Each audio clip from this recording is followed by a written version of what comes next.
Yes, we are the pillars of the community, but I don't know which community we're talking about. Well, we're not in jail yet, like some of these other crazy coaches we've got going on, whether it's the Bears or Michigan State or whatever else. Well, that's a topic for later. Man, I hope you people can stay awake with us tonight. We're at 8:00 instead of 7:00. I'm just saying, these guys that have this money, and they have money, they have fame, and they believe they have power, and they believe they can do anything they want to, a la Mel Tucker. Now, he came out with his saying, his lawyers put his little stuff together, and we'll see how that flies. Alan Williams, the defensive coordinator for the Bears. Alan's got to retire. He's got to quit for health problems. Family problems. Got family problems, health problems. Now it's come out that red flag that there was a human.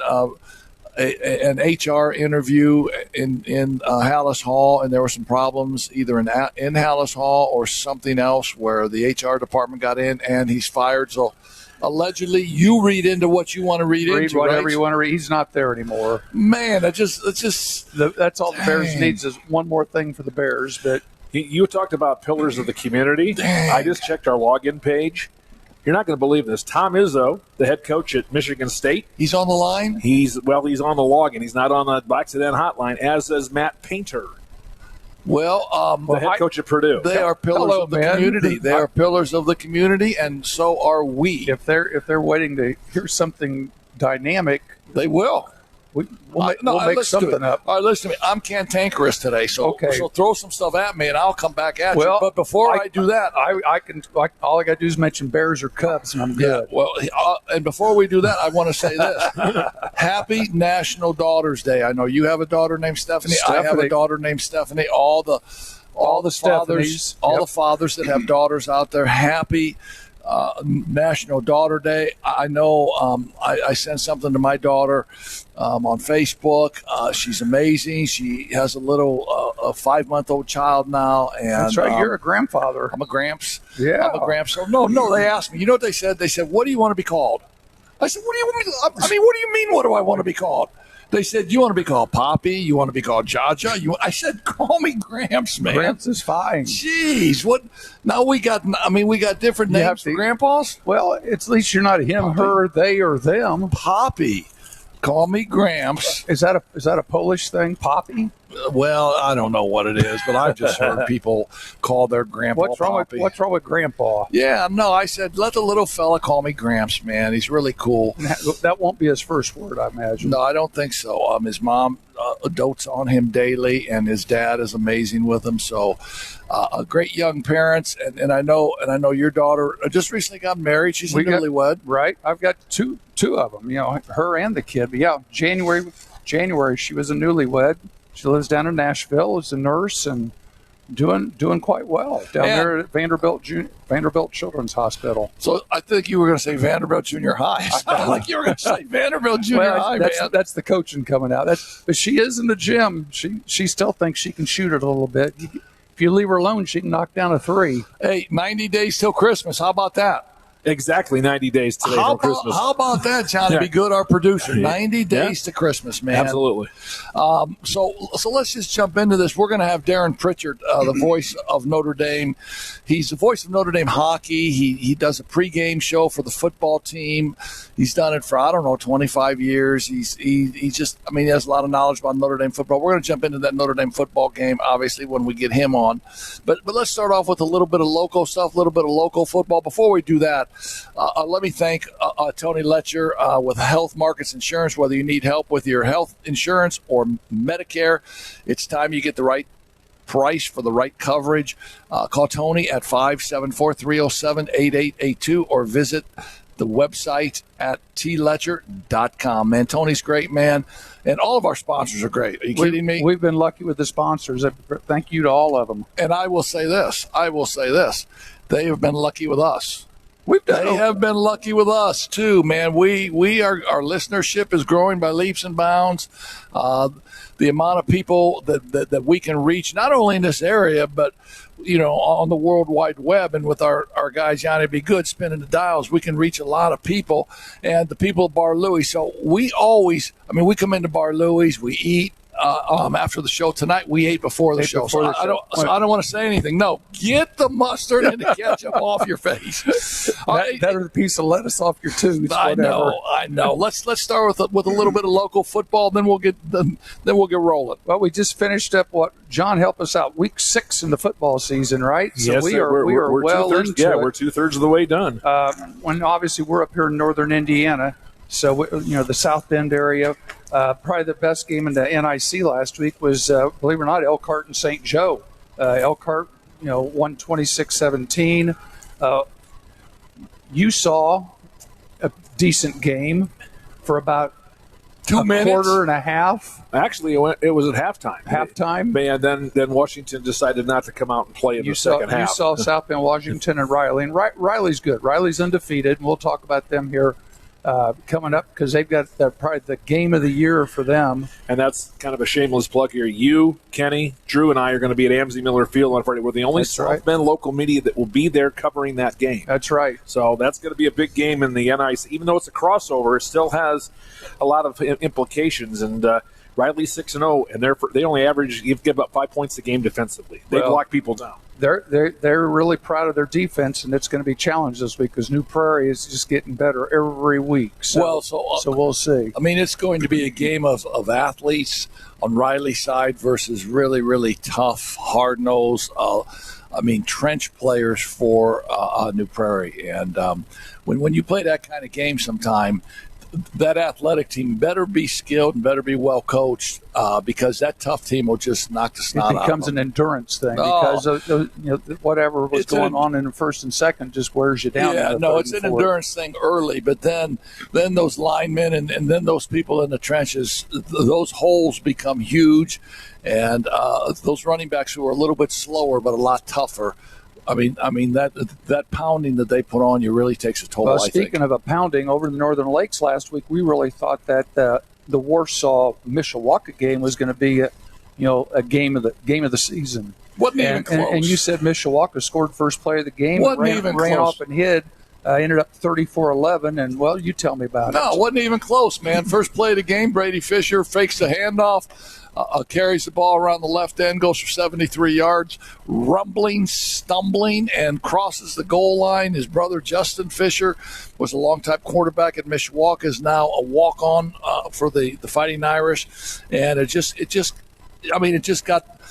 took that kind of a flavor from that first play of the game.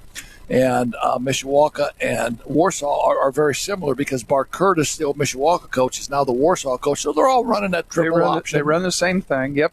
And it's assignment football, man. It's assignment football. You got the quarterback. The end is going to make a read here. The corner's got the pitch man. So as long as you're playing assignment football, you can defend that. Same thing as when we were talking, when the Notre Dame people were talking about playing Navy. Assignment football, man. Same thing. Well, and they tabbed that game as boxing in a phone booth. Well, there's something about that. Is that the name of our show tonight? Boxing in a phone booth? Boxing in a phone booth is the name of tonight's episode. Oh, jeez. But you're talking about teams. Hey, hang on, because we may still throw a little Prevagen in there if we get going with that. Stop. I agree. Oh, Lord. So go ahead. I was just going to mention Mishawaka's doing very well. I think 5-1, right? Yeah, and Northwood, was on a 2-game losing streak. They had a nice game this last week with Plymouth, 42-7, and now Mishawaka has to go to Northwood Friday night. Yeah, but Northwood's lost a couple league games already. Got beat by Northridge, got beat by Warsaw, got beat bad by Warsaw. But we'll see how healthy they are. Over in the Duneland, the big game over in the northwest corner here was Crown Point and Valpo, and turned out to be everything it was worth. I guess they had a huge crowd, and you had a 6A team against a 5A team entered. Final score, Crown Point won 19-14. So, and Valpo, the defending 5A state champs. That's their second loss. Yes. But they've lost to 2 6A teams. That'll get them ready for the tournament. So between Crown Point and Penn. Well. So that's what they say in Valpo. Yeah. I understand. Wham. Hey, give me the wham button. Hang on, I'll get it. There you go. Lord. Oh, now we won't applaud them. There we go. Hey, 6A football. Let's talk. Center Grove's back at it, 31-7 over Lawrence Central. Ben Davis, 62-14 over Larry North. The big game down in Central Indiana was supposed to be Brownsburg and Westfield, 37-7. Brownsburg put a spanking on them. And we'll see. But it's funny because those two, they may see each other again here in the tournament. 5A, big upset. Fort Wayne Snyder was number 1. They lost to Homestead, 23-20 in overtime. Bloomington North is number 2. They beat New Albany very easily. We mentioned Valpo is number 3. They lost to Crown Point. We'll see. They might drop a point or two, but I don't think they really care. 4A, number 1's East Central. They just keep winning that conference there in Eastern Indiana Conference isn't very strong. It's not a football conference. They won 51-0. Kokomo was number 2. They lose to McCutcheon 10-6. And then in the 3A, they had number 1 Chittard and number 2 Garin Catholic played. It's the Holy War. Yes, we talked about that. It's the Holy War, man. And it's funny. I didn't have anybody complain. I said the Carmel Catholics against the Indianapolis Catholics. It was the truth. There's no complaining on that one, man. Yeah. 13-7 Chittard. Yeah, so they're a great football program. And then up here in our neighborhood, that we talked about the little neighbors down south. Knox defeats number 5 LaVille, 21-13. But I mean, you can't call Knox the little school because the great Russ Radke is now the head coach at Knox, and Russ Radke has coached so many great programs. I think starting off with North Judson, and then he went down to Connorsville for a while. Then he went over to New Prairie for a while, and now he's at Knox. He's a great football coach. He's a pro. He's in it 24/7. So hats off to Russ Radke. Hey, so you're talking about blowouts, man. I got one for you. Colorado or at Oregon, and here's the kicker to this game though. And I don't know how I feel about this, and I'm pretty sure I wouldn't allow a camera in my locker room during my pregame speech because, as I say this, one of the things that I miss about coaching, I don't miss the day-to-day planning. I kind of miss time on the practice floor because I think that's really, what basketball or coaching any sport is about, practice. That's your classroom. That's the classroom. Yeah. That's the teaching part of it. But I'm not sure. Those pregame talks to me were almost pretty sacred, and I really miss those because, and I don't know how you did them, but I threw my heart and soul into every one of them. And at times I would plan a little bit, but most of the time the emotion would just come up through me, and I knew that I was getting ready to coach that game. Well, the head coach from Oregon allows the cameras in. And as you saw and everybody saw, hey, it's time. It's time to knock the Cinderella stuff off. Right. These games are for real now. Blah blah blah. Just all innuendo. Going back to Prime and what supposedly the Oregon coach thought that he or that Prime was involved with. Not real football. They didn't play anybody. Now let's show them what real football is. And winning on the field, not in the polls, blah, blah, blah. What did you think of that? I thought he told everybody the truth. I don't think there's any question. I don't think there's no question that he told the truth. I think he told everybody what everybody else was thinking. He just happened to say it. I think what you're insinuating is just having the camera in the locker room. Yeah, the bulletin board material. Was it rehearsed? Because I wouldn't let them do that. I wouldn't let them have a camera. If they did, I would have already had my other speech, and I would say, all right, guys, the cameras are coming in for 30 seconds, so don't believe anything I'm getting ready to say. So that tells me that it was a plan, that it was all this, it was all that, to throw some stuff, a little bit of mud at Dion because of how he's doing it. Not like the guys that have been in it for 30 years. And like it or not, his way is the way now. Mm-hmm. I'm telling you, if you don't play well in the spring game, 25 of you guys are gone. You're going to see it. You're going to see more of it. It's like spring practices, tryouts. No, I know, and so I thought that was a shot at Deion, and then his team backed it up because his team just went out and played their guts out, and kind of showed everybody what they might have thought a little bit about Colorado. Colorado coming off of a 1-win campaign, 1-11. And Deion has energized that program. Sure, he's energized the whole state of Colorado, actually. And but now, as Coach Lanning said, it's big boy. It's time football. to play. And let's face it, if Deion can get them to 6-6, 7-5 this year and get them in a bowl game, that's a good first season. That's a great first season. It's a great first season. I think everybody who saw the start here now has delusions of grandeur, thinking, well, we're going to be in the playoff series. No. Because next year they're fixed, or next week they're fixing to go. They got to play SC. Yeah, Southern Cal. Caleb Williams, man. Caleb Williams. And we found out how good. What's the Colorado player's name has been going both ways. Anyway, Prevagen Hunter Prevagen. And he did not play, and he may not play this week. Yeah. They found out they're not very deep. Let's face it. If you look at the depth chart of Colorado, they're not very deep. Well, they're not deep and good. They're deep because they have players. They have players that he wanted, but I think their depth considerably, has a fall off when it goes from the ones or maybe even the twos down to the threes. Yeah, exactly. But go ahead. While we're talking about this, ask me what I think about the Bears. What? Before or after the commercial? I'm cantankerous. Remember? Tell me how bad were they yesterday? Well, here's because the deal. I came home from the golf course and they said it was like 40-0, and it was like halftime or something. I'm in tankathon mode. There's no question about that. I'm in full tankathon mode, and as I'm in tankathon mode on week four, my thought process goes to Caleb Williams already. I don't think they can pay him enough money. It doesn't matter. He's got to make what he gets paid or gets drafted. I think he's going to do a John Elway and say, "I'm not going to the Colts. Well, trade me." I'm not going. I don't know. But, John, we got something rolling, big boy? Yeah, we need to take a quick break, and we got the ever-popular and another pillar of the community, Darin Pritchett, on the line. He's going to talk to you guys next about Notre Dame Ohio State. You got it, brother. So we're going to take a break here on Coach's Corner. We'll be right back after this short timeout. Tony Letcher with Health Markets Insurance is a proud supporter of Coach's Corner. Whether you need help with your health insurance or Medicare, it's time to get the right coverage from the right place. Call Tony at 574-307-8882 or visit his website at tletcher.com. Andy Kern and James Carpenters are both real estate brokers with the Weichert Real Estate and Jim Dunfee and Associates Agency.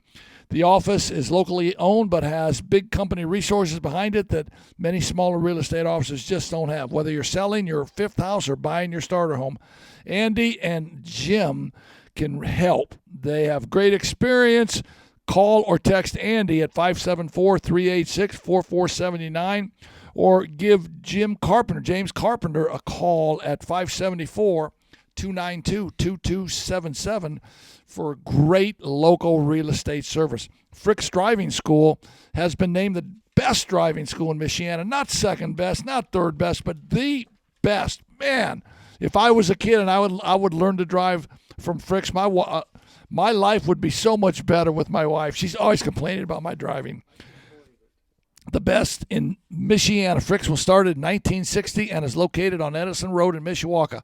If your child is 15 or if your child is 67, you can get them started at Frick's. There are multiple instructors available for driving lessons, including our own Coach Patrick King.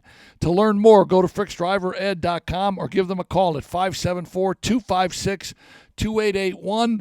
We are welcomed to be, or grateful to be, have the great Darin Pritchett on our show. Darin's been a fixture in South Bend for a long, long time. Notre Dame hockey, Notre Dame football, a broadcast 1,000 basketball games. Darin, how you doing tonight, man? Well, first off, guys, it's great to be with you. I mean, Coach Heck, what you did for Mishawaka basketball, setting them up for success was amazing. And my goodness, Coach King, what you did in the South Bend Corporation was amazing. I know you always took care of your kids so well. So thank you to both for what you guys have done for high school basketball in this area. And otherwise, guys, not bad, but I'm just, my voice is going, so bear with me. But I've done an hour and 20-minute live YouTube show today, my 2-hour show, 2 other interviews, another podcast. So I sound like Coach Heck a little bit. I think Coach King. I mean, my voice is going. I feel like I yelled at the ref for an hour. Yeah, got your coach's voice going. Hey, as long as you can sing a little Bob Seger, you're good, man. I'm just saying, your voice sounds great to me. Oh, I'm in a good mood. I heard my favorite quarterback, John Elway, mentioned in the last segment. And my Broncos against your Bears, Coach, man, it's going to be must-see TV Sunday. I can't wait. Yeah, you know what? It's going to be the toilet bowl. That's what it's going to be. And I say this. The guy that's going to put it over the top is Russell Wilson, because Russell Wilson can still throw for yards. You know, I mean, they get beat 70-20 against the Dolphins, but Russ throws for over 300 yards. So I mean, people are saying, I mean, why do the Broncos have points going into Chicago? That's why, because I don't think the Bears can stop anybody in the passing game. Guys, it has to be the first time in the history of football, college or pro, a team loses by 50, and the next week they're on the road and they're favored by 2.5. That's what I'm saying, man. Darin, I got a question for you. Maybe Russell Wilson might be interested after the way they treated him this last weekend, though.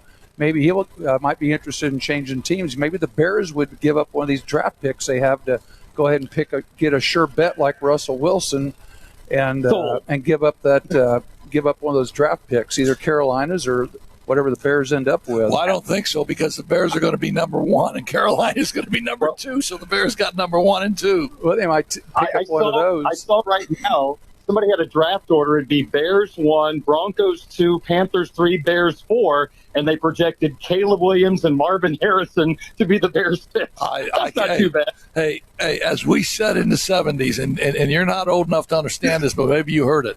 I can dig that, man. I can dig that. Hey, so let's get to the meat and potatoes here, man. I mean, Notre Dame, Ohio State. Some people would say a great game. I thought it was a great game. It goes down to the very last play. But I feel really bad for the South Bend folks and the people at Notre Dame and in that program, because Notre Dame should have won that football game. And I'm curious to hear your thoughts on that. Oh, man, there are so many ways to go, Coach. I'll put it this way. I'll try to narrow it down. Everybody's talking about 10 men on the field, and that's a major deal. But the offense scored 14 points. Yep. And they did score 14 points with no sacks, 2 negative plays, no drops. They had 176 rushing yards. Everything I'm telling you should equal a victory. They left so many points on the field, guys, that it should not have come down to talking about what defense Notre Dame played on 3rd and 19 and having 10 men on the field, back-to-back plays, and only the biggest moment probably of the Notre Dame season. If the offense takes care of their business, we probably aren't having that conversation. And when you talk about that, I want to mention the quarterback sneaks with Sam Hartman. Last year, they used to line the tight end, under center, and he used to take that quarterback sneak. I don't know why they didn't do that.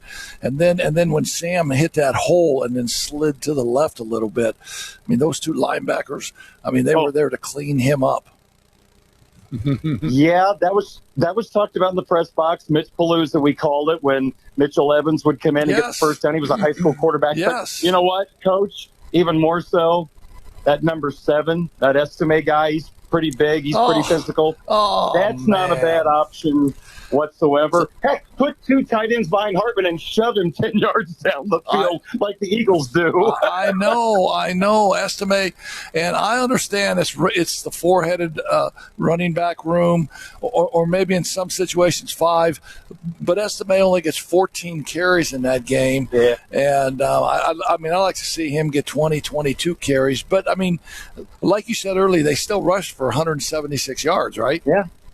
Yeah, they did, and the 2 guys who took some of his carries both averaged 7 yards per carry, so it worked. But I guess, big picture, I feel like Estime could have worn down that defense, and I think they were on skates a little bit. I think Notre Dame had them worn out a little bit. So, I hate to play the what-if game because you guys were coaches, and if something big happens in a game and it costs you, fans point to that, and they forget about the travel that happened on a 3-on-none, earlier in the ball game that cost you 2 points.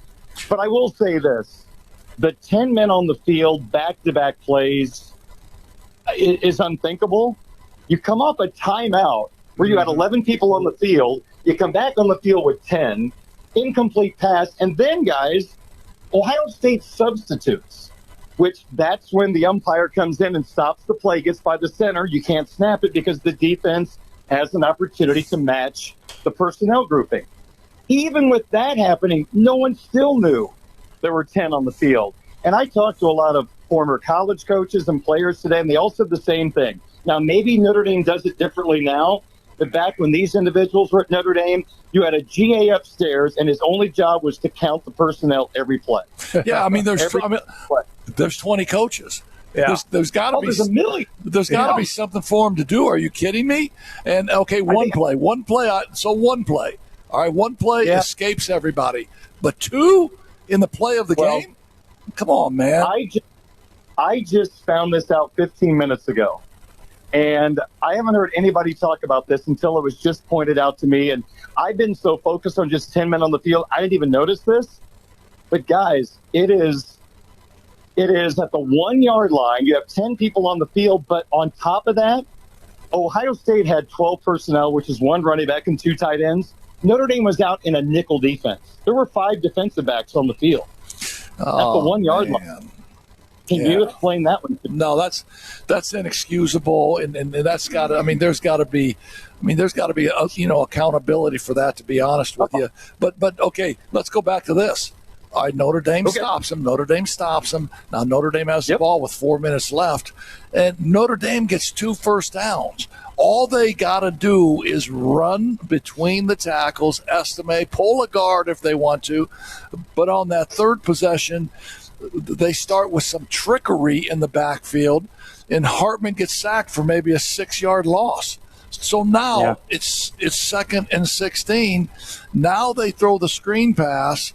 Well, I mean, good call or not, I don't know. If the defensive end isn't there, maybe the catch is made. Maybe they get yardage. I don't know, but then it's an incomplete pass, and now Ohio State doesn't have to use a timeout. Let's not get fancy there.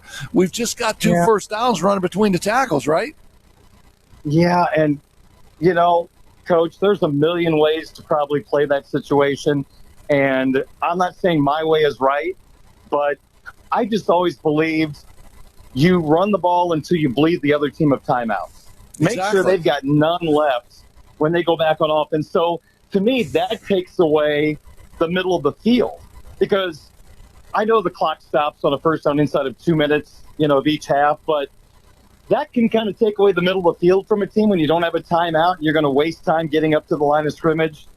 When you got timeouts, you can use the middle of the field rather than maybe just throwing to the outside. So I just like bleeding the other team of their timeouts. Then you get funky.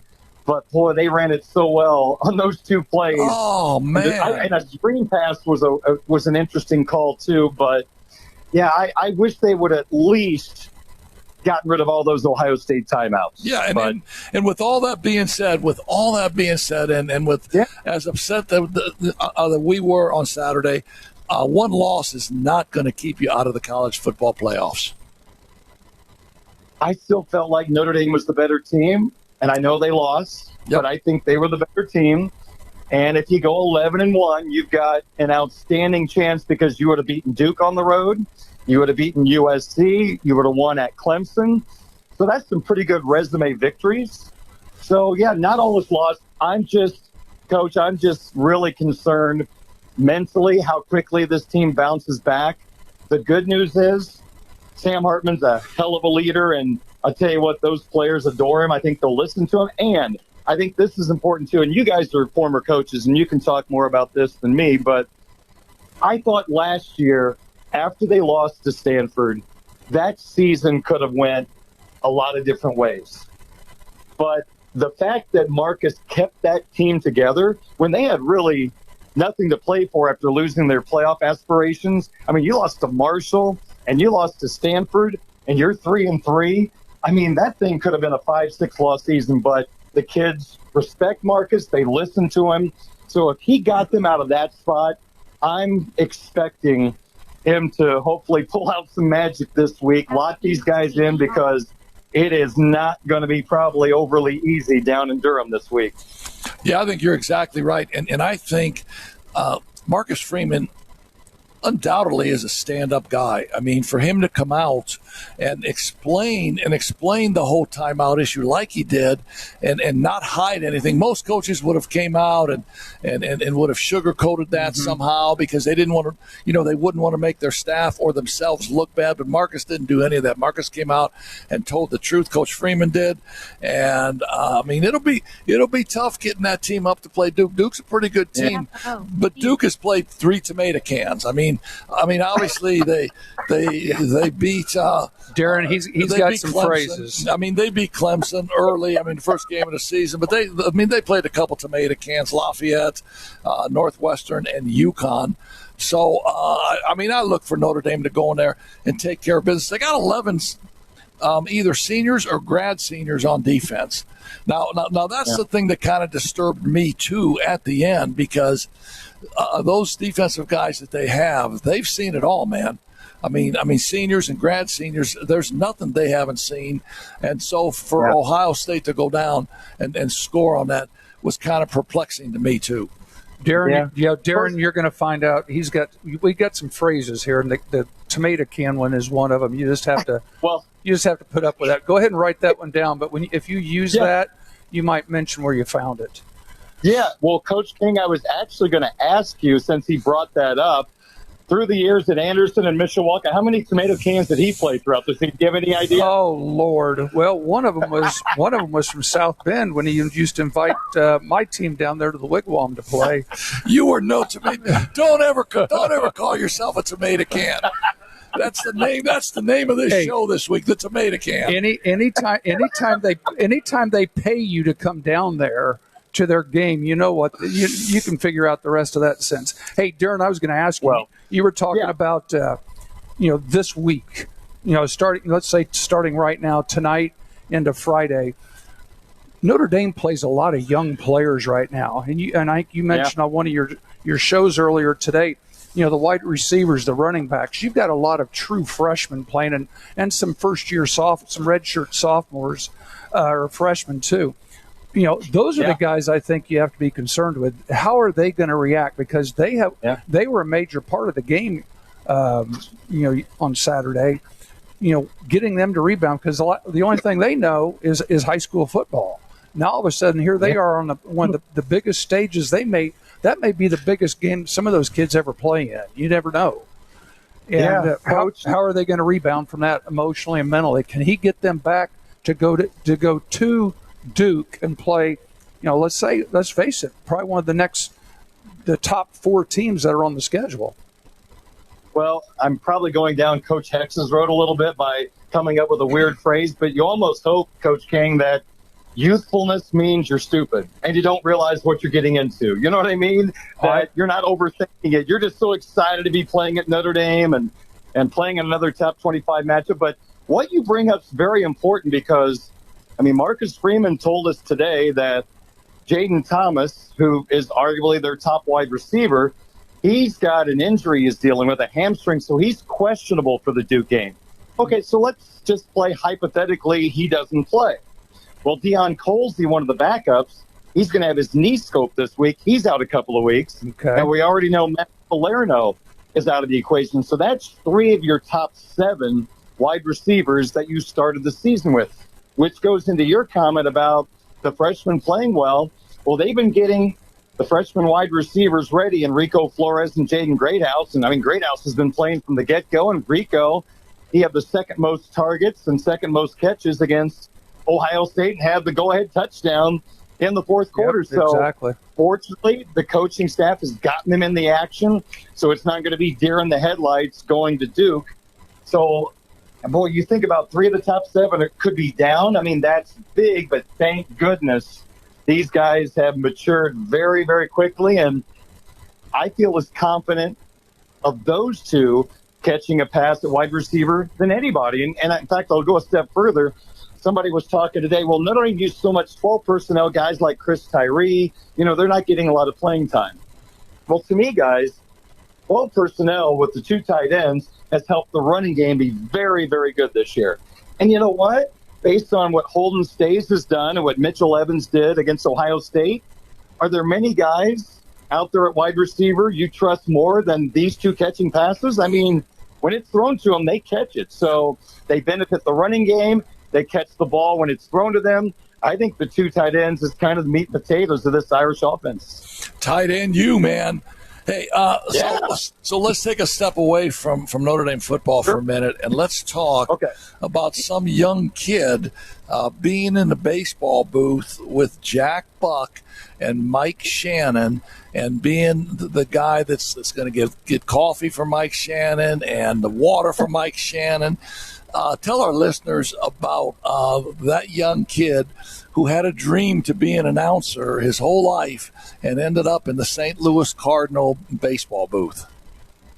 Yeah, heck, it was one of the coolest parts of my life, and I've been lucky to do a lot of cool things. But I went to SIU Edwardsville, which is 20 miles from Busch Stadium on the Illinois side of the Mississippi River, and we've had some pretty good broadcasters come from here. Dwayne Statz, the old Cub broadcaster, and you got John Kelly, the voice of the Blues, the voice of the Spurs is from SIUE. So, we've got a really cool broadcast school. But I was fortunate enough, I got recommended to be the broadcast booth assistant producer, which means I was the gopher. But still, you could hang out with Jack Buck and Joe Buck and Mike Shannon. It's pretty cool. So I'd come to work. I'd fill out their scorecards for them. They wanted it done in a certain way. Get them drinks, guests come in, I take care of it, set up the equipment, and just hung out at the ballpark. So it was pretty cool. And I can think back to when Harry Carey walked in the booth, and I was told Harry's in charge of the booth, even if it's the Cardinal booth. Harry's in charge of any room he walks into, so just let him alone unless he talks to you. So I was standing by the door, and in comes Harry. So I just looked straight ahead, and Jack Buck, who worked with Harry for years in St. Louis. They're right behind me just telling the dirtiest jokes you've ever heard. And I'm just sitting there looking straight ahead, listening to all this like, man, amazing. And then the next series, I turn around, and here comes Vin Scully walking toward me. I'm like, oh, my gosh. And he comes up to me, and he goes, excuse me, son, do you have a pencil sharpener? In the voice. Guys, it was the voice. It's not fake. It was the voice. And I'm like, well, Mr. Scully, we have a pencil sharpener right there. Please use it anytime you want. He just said, well, thank you very much. And it was like the coolest 12 seconds of my life. But, yeah, I appreciated that time. I learned a lot working at Camel X and being in that broadcast booth. But to go to a major league ballpark every day for parts of 2 years, guys, I don't know if it gets any better than that. Well, that's not work, I guarantee you, man. That's fun. That's fun. Well, the Cardinals stunk then, kind of like they do now. So it wasn't the greatest of times, but it was still pretty doggone cool. Hey, so I'll let you in on one secret, all right? Yeah. Tomato can is stolen from the great Doug Buffone. Doug Buffone and Ed O'Bradovich used to have a Chicago Bear post-game show, and Doug Buffone would always talk about when a team was bad and they were coming in, he would always call them a tomato can. And I thought that was the coolest thing ever, to call somebody a tomato can. Yeah, Coach Heck, talking to you, just so many memories of me being a kid pop into my mind, because you talk about Bob Donewald. When I think of him, he was the guy in the red blazer, coaching Illinois State when I was a kid. And And when they played Bradley, it was Dick Versace, on the sideline. So, yes. I mean, that was the Missouri Valley is such great basketball. I love it as much as being a Big Ten guy. I think the Valley is just so doggone competitive, and it's a shame they lose a lot of kids to Power 5 schools now. But I wish I had the time to go down to the Valley tournament in St. Louis. That is some really, really good basketball. And don't they always, scare the heck out of someone in the tournament? Or yeah, no, they always do. Valley team no, they always do. Every year. Wichita State, Greg Marshall at Wichita State. Yeah. The old coach at Creighton used to be Tony Baroni. Remember Tony? Oh, yeah. Yeah. Yeah. And his son is now the coach at SIU Edwardsville. Yes. Hey, listen, Darin, man, you're the best. Thanks for your time. Your voice sounds great. Thanks for your breakdown on the Fighting Irish. Let's take care of business. How's the hockey team looking these days? When do they open up? 12 days from today, I've got my first game as they take on Clarkson. Man. They got a big freshman class, so they're retooling a little bit, but they got their veteran goaltender Ryan Bishop back and a veteran defense core. So scoring was a problem last year. Hopefully they can score a little more this year. But, yeah, the first national poll came out today. They were ranked 20th. I vote in that poll. I had the Irish 16th, but I had 4 Big Ten teams ahead of them in the top 15 of the poll. So the Big Ten is going to be brutally difficult. But you know what? It's a fun challenge. That's why you come to the Big Ten. And I'll close with this. Coach King, don't tell Coach Heck this, but if we're playing golf, I'm going to pick you as my partner. But that's between you and I. I did not hear that, but you're a very wise man. And I will say this much. Your signature call when someone makes a three-pointer, it's Darin Pritchett going, "You betcha." Right? Yeah. I love it. I don't know how that started. I'm like, well, that's kind of cool. And You betcha. Yeah. I just wish number 12 for Mishawaka would hit a couple of more so I can say that. But, we'll work on that. We'll work on that. He made a big one against Warsaw last year, and I thought, Cooper Pritchett's going to now start shooting threes, man. I love it. Well, hey, Coach King, I was sitting behind, Coach Bender, and he had the look in his face of horror when that ball went in the basket. Yeah, one of those. Oh no, what's he doing? Great shot, man. Yeah. Great shot. No, great shot. Hey, thanks, Darin. Thanks for your time, Hey, Darin, guys, man. good to be with you. Coach All right, King, we'll good to catch talk to you. Hope All to right. see you in person. Sounds good, Darin. All right. Yep. The great Darin Pritchett, man, the voice of Notre Dame hockey, does a lot of Notre Dame football. He's a great sportscaster. And imagine that as a youngster to be able to rub elbows with Jack Buck, Joe Buck, and Mike Shannon, the ex-third baseman for the Cardinals. And then to be able to stand there and watch Harry Carey walk in the booth and say, Mr. Carey, would you like a Budweiser? No. Mr. Carey, would you like a Budweiser? That's funny. Hey. Coach's Corner is brought to you by Kaurich Chiropractic and Wellness Center. Dr. Kevin Kaurich would like to invite you to stop by his office on Cleveland Road in South Bend, just east of Portage Avenue. He's been serving Mishawaka Michiana for over 20 years, specializing in back, neck, and headaches, naturally with chiropractic care. Go see him for a free consult at Kaurich Chiropractic and Wellness Center. Learn more on their website or give them a call at 574-282-2828. What about Hahn's Funeral Home, man? The loss of a loved one can leave you with lots of unanswered questions and stress. At Hahn Funeral Homes of Mishawaka, we're here to help. Our focus has always been on the families that we serve. At Hahn Funeral Home, we stand ready to meet your needs and exceed your expectations when selecting a funeral home. Our experienced funeral directors and staff will be there for you every step of the way for all your service needs. Hahn Funeral Homes, located at 505 West 8th Street in downtown Mish. You can call us anytime at 574-255-1474. Stop in to get answers from our local funeral professionals. And then obviously we can't get into this without talking about the Black Sedan Band, a band in Birmingham, Alabama. We have our Black Sedan hotline. They have great music. This is our second year with them sponsoring us. So if you have any questions, just let us know. If you want to book them, let us know. They do travel, and they're great. They play great music, and like I said, they've been with us for 2 years. Hey, John, thanks for spinning the dials, man. You're a pro. I got one question for you, though. Yes, all sir. right? I want you to hear this good. I'm listening. What did one casket say to the other casket? I think I've heard this, but why don't you tell me the answer anyway? Is that you coughing? Oh God! All right, man. That's yeah. one of my He good told ones. us One of my at good ones. our company tailgate on Saturday at Notre Dame. Believe it or not. That's a good one. That is. Hey, I like that one. thank you. I've got a Seven Dwarfs joke. Okay, go ahead, Coach. Go ahead.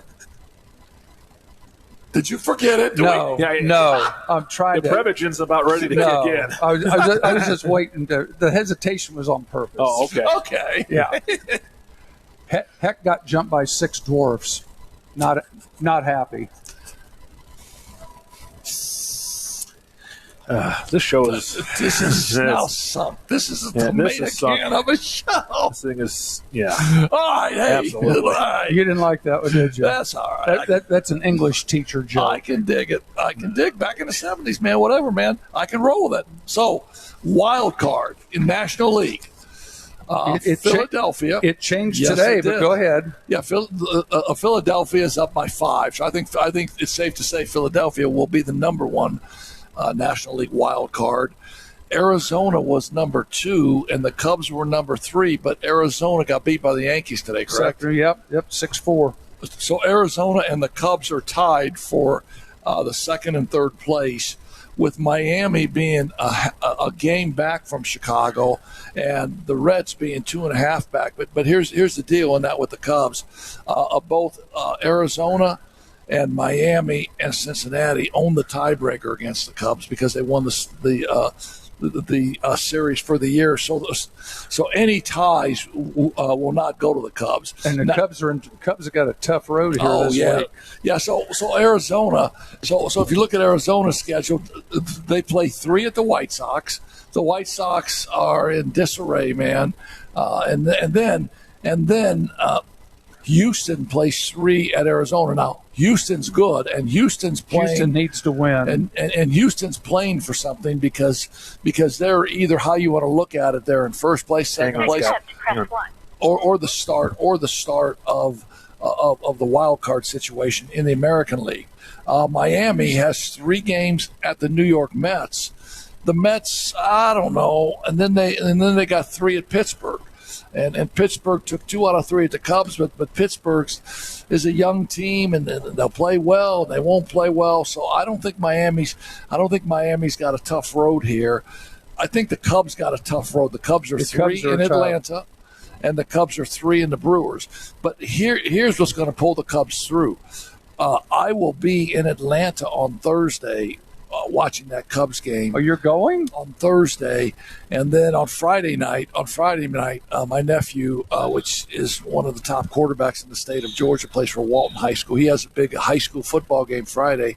So me, Monica, and Bugsy will head down south on Wednesday and spend a couple of days there. Watch the Cubbies, watch Jeremy Hecklinski lead his Walton team. They're undefeated right now. He throws for 300 yards every game, but the problem is he only plays a half because they're win so good. They win 54-0 or 63-10. Mm-hmm. But I think this week he'll have to play the whole game. Cincinnati, which is 2.5 back, Cincinnati has 3 at Cleveland and 3 at St. Louis. So undoubtedly in the National League wild card scenario, I think the Cubs got the toughest schedule. They sure do.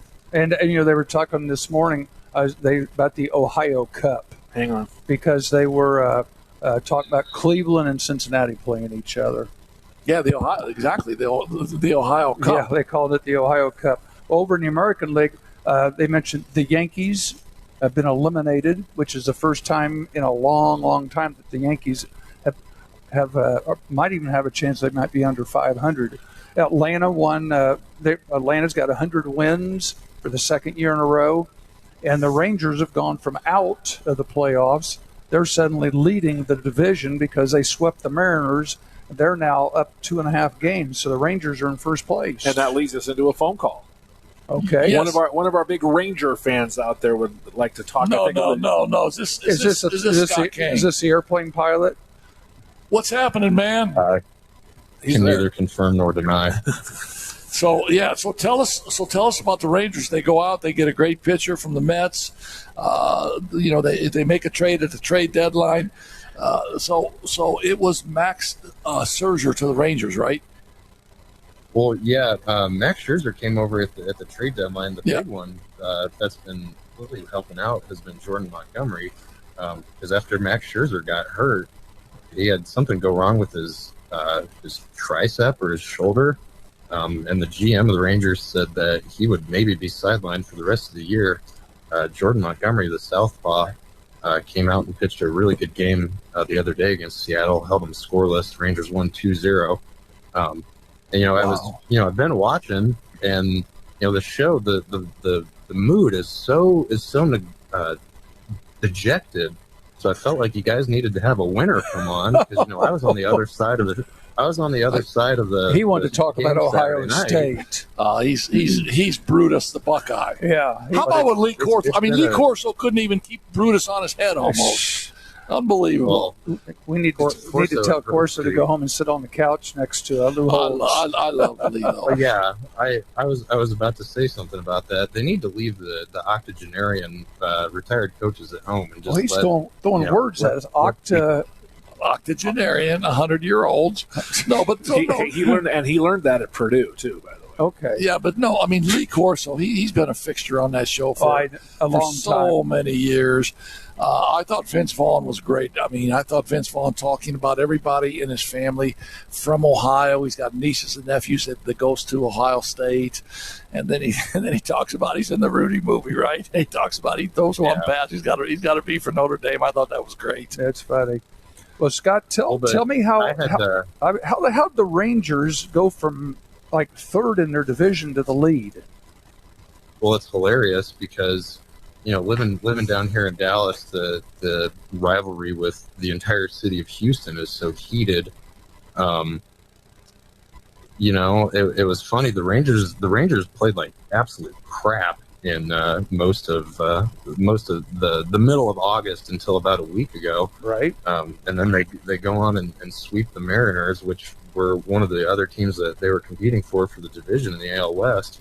And in the meantime, the Astros go and get swept by the Royals, who are going to lose 100 games. Yeah, right. That's amazing. Yeah. That's amazing. Well, I think Houston's 3-7 in their last 10, and they've lost 3 in a row. Yeah, and all the Houston people want Dusty Baker gone because they've gone from being in the lead in the division here in the last couple weeks to potentially out of the playoffs and not even having a chance to defend their one legitimate World Series. Well, hey, and Dusty, we trust thee. Stop that, Dusty. They'll be in the wild. In the wild card, right? They're number 6 right now. And Seattle's a half game behind them, and Seattle's kind of gone in the tank too. Yeah. So and the crappy thing is that if the Rangers win the division, guess who's waiting for them in the NLDS? They have to turn around and play Houston. Yep. Well, just getting in, man, because the Phillies get in last year in the wild card, and the Phillies are playing well at the end, and that leads them all the way, into the World Series. But when you look at the American League wild card standings, Tampa Bay's in for sure. They're plus 9.5. The Blue Jays are plus 2, and then Houston is a half a game ahead of the Mariners. Houston has they got a legitimate shot to get in, and Houston today played Seattle. So who's winning that game? Do you know? It's probably a night game. Yeah. Because I would bet it's a West Coast game, so it may not be till like a 10 o'clock start. But like I said, the Yankees go to Toronto. So Toronto, the people on the radio have been talking about Toronto and Tampa are the teams that they feel like are on a hot streak right now. Nobody wants to play them in the playoffs. So they're saying those are the 2 teams that are going to be this year's Phillies. Yeah, so the Astros played their last 3 games of the season at Arizona. So the Astros could actually help the Cubbies out a little bit. Yep, that'll make a big decision. And Texas plays their last 3 games of the season at Seattle. So there's some big baseball going on here still. This is if you casual fans, this is the week to if you're going to watch baseball, this is the week to watch them.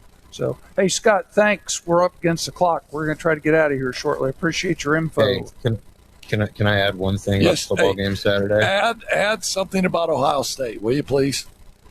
The final score, I watched the entire game over again, and I kept very detailed notes. You guys would be proud of me. I kept I kept coach's notes. I'm not. I have 6 pages of them. I'm not 6 pages of notes. All right. Give us your biggest note. The final score should have been 35-14. In favor of Notre Dame? And no, Ohio State. See, Oh, jeez. all the missed opportunities. Yeah, because let's see, 4th and goal at the 1 in the when was this? The second quarter. Yes. Yes. McCord had to force a ball that should have had, or they should have scored on third down. That would have put them up 7-0. Later in the second quarter, 47 seconds left. McCord threw an absolute dime to Emeka Ibuka in the end zone, which he dropped. That would have made it 14-0. And then Travion Henderson scored that long run. That would have made it 21-0.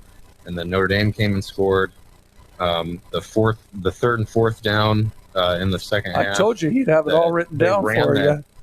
They ran that awful, stupid jet sweep to the short side of the field, and that got stuffed. They should have scored on that drive too. But I will say that last drive that Notre Dame had, the screen pass that Darin had talked about. Yes. I watched it like 4 times from different angles. If JT Tuimoloau, who's the defensive end that tipped the pass, if he did not get his hands on that pass, the running back from Notre Dame is still going, and that game is over. Well, then in that scenario, then we have to tip our hat to the defensive end, and a lot of times as fans, we don't like to do that. I mean, there's 2 teams out there, and both teams recruit well. They're great. One of the coaches likes to throw Lou Holtz under the bus on national TV after the game a little bit, but those are 2 good teams, and I'd like to see them play again. I'd like to see them play again in the playoff. Hey, listen, man, thanks for your comments, and I look forward to maybe chatting it up again next time. All right, buddy? All right. Hey, let me ask you this question. So you're a newlywed, right? I mean, you and your beautiful wife live out in Texas. What are you doing taking 8 pages of notes when you got a beautiful wife sitting next to you saying, Scott, come on, man? Well, her best friend was down here in town there you go. for the weekend, so she was entertaining her, so I was home by myself. and you probably set that up like that. All right, brother. Listen, man, good talking to you. All right, guys. Talk to you later. See you. I saw. Scott. Yeah, matter of fact, I saw some pictures. He was over in the Fort Worth stockyards over there watching the cattle parade that they had in Fort Worth. So you got to do what you got. Doing some little touristy stuff. Well, no, you're only in Texas, for a short period of your life. Hopefully, we get him back here to Indiana. John, great show tonight. You produced one of your best tonight. We had a great guest, Darin Pritchett. Our sponsors, again, thanks to Tony Letcher in Health Markets Insurance. Man, they're great. They'll take care of you and at the right price. So get a hold of Tony at tletcher.com.